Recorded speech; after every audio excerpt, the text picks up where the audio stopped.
Thank you so much for meeting with me today. First of all, massive congratulations on the film. I saw it last week alone at Sony in a screening room, and I've just been desperate to talk to someone about it. I think this is their technique. I think Sony is sending people in kind of on their own to watch it. So it seems. Yeah. Interesting. I'm thrilled that the first people I'm speaking to is you guys. I'm both massive fan of your films, and it's genuinely a career highlight to get to speak to you today. That's very kind. Congratulations on the film. So, obviously this is a legacy sequel. You guys are returning to the 28 Days franchise. What sort of really made you want to come back to this and reflecting on the series now? Look, there's lots of answers to that. It's got lots of constituent parts, and probably the answer I'd give depends on what I just said before as the answer, and trying not to repeat myself. But for me, in part, this is personal, but I think it's also something we share, which is you feel protective towards the original film. There's something about it you really just don't want to break.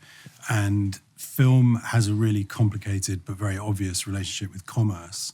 And I needed to feel I could trust my own reasons to make a follow-up. And I'm not sure I trusted myself in a time frame that was closer. I have to say, I didn't want to. I didn't really want to make a sequel to it closer to that, but part of that was to do with suspicion. And so much time had passed that I felt like we could look at this in a kind of clean way. And a sort of internally honest way.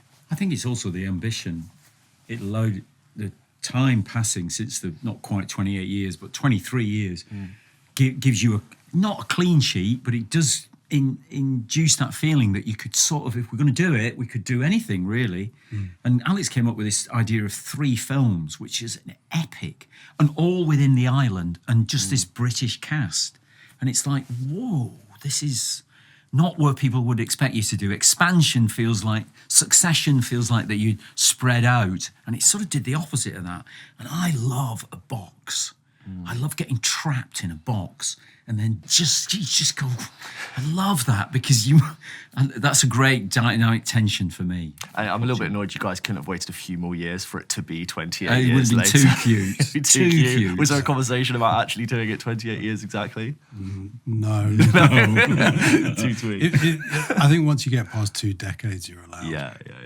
And then, Alex, I really enjoyed listening to a conversation you had with Neil Druckmann, who directed The Last of Us. Big fan of him. Me too. You both kind of really inspired each other, and you talked about we all sort of exist in the stories that preceded us. And how do you now reflect on both of your contributions to the zombie genre? I mean, in 20 years, we've had so many great things come and go, and so many would have said they've been inspired by you. Coming back to it now, how do you reflect on your contribution and jumping in again? My reflection would be that there is a contribution, just that. I mean, and if you work on a film, the expectation you should have, if you're being sort of reasonable and honest about it, is that the film will probably not contribute to anything. It will disappear broadly out of people's minds and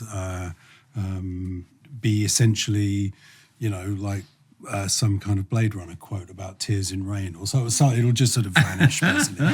And I think 28 Days found a sort of foothold and clung to it. And Danny talks about how, as the years passed, he would go to screenings to do Q&As, and there'd still be full cinemas and people would show real enthusiasm, and that is the product of the contribution, I think. Yeah, the appetite was still there. You could feel it. It's not an illusion. It's not just like Sony or a studio saying to you, there's money in this if you want. It's us actually feeling there is an appetite for it. It's different. Like some of them fade away. Yeah. And there's, and some of them are urgent and feel like they want you to come back to them. So we lent into that with this idea, yeah. And I really want to ask you about, I thought the film had such an amazing cinematic flair, some of the technology that was used and the way in which just technology, I think, was really expressed in the film. What were some of the conversations you had with Dodd Mantle about the sequences, the sort of matrix rig, the type of rigs that were used? What were some early conversations you had about how you wanted to express this narrative? So it wasn't just with Anthony, it was also with the designers, Gareth Pugh and Carson McCall, who were very... in their own way, in a different world, they're very, very confident filmmakers. So it was exciting to have a bunch of people and start to think, and also an influence, which was the original film, which we'd shot on semi-domestic video cameras. And we'd pushed the limits of what's acceptable then resolution-wise. Now the technology is screaming at you, come back to us. Because now we've got 4K resolution and we can, and they're still lightweight. And I like breaking up the classical instinct of cinema. I like challenging that, and you can come a cropper by doing it. It's risk taking, but I thought with this kind of script and this kind of world, you can take enormous risks technically, and see. And the first film proved that to us, and so we inherited that as a way forward. Yeah. And those moments where the camera swings around, it was some of the best 3D I've seen without it being 3D, because it really sort of placed me in that moment. That's the idea of it. You just suddenly go 3D for it, and then you flung back out again. It's quite exciting. I mean, when you look to the future, there's going to be more of that. Ultimately, you will be put inside these things, whether it's through the glasses, probably not, the headsets, but in other ways, you'll be put inside them, I think. You'll be pushed there like that. For sure. And the imagery that was really striking for me was the Bone Temple area and the scenes there. Like, where did that idea come from? How much of that was practical on the day? And was there a moment where you walked onto set and you saw these things had been built where you just thought, oh my God? There was a key idea, I suppose, which was that you come across a kind of inverse of Kurtz, someone who seems like Colonel Kurtz from Heart of Darkness or Apocalypse Now, but actually is incredibly different from Kurtz. But the thing he's doing is he's building a memorial, and he's not differentiating between infected and non-infected. That's the absolute sort of core principle there.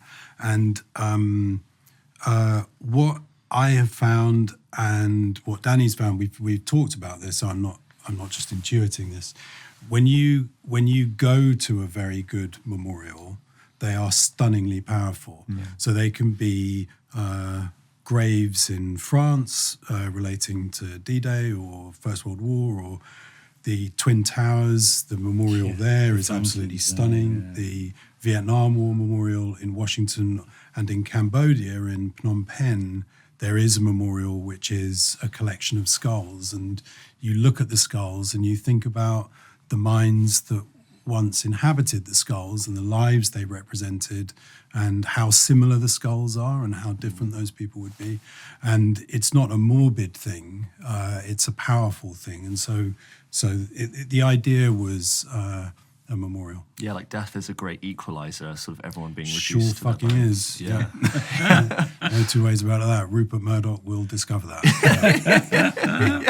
Guys, thank you so much. Those are all the questions I have. Yeah.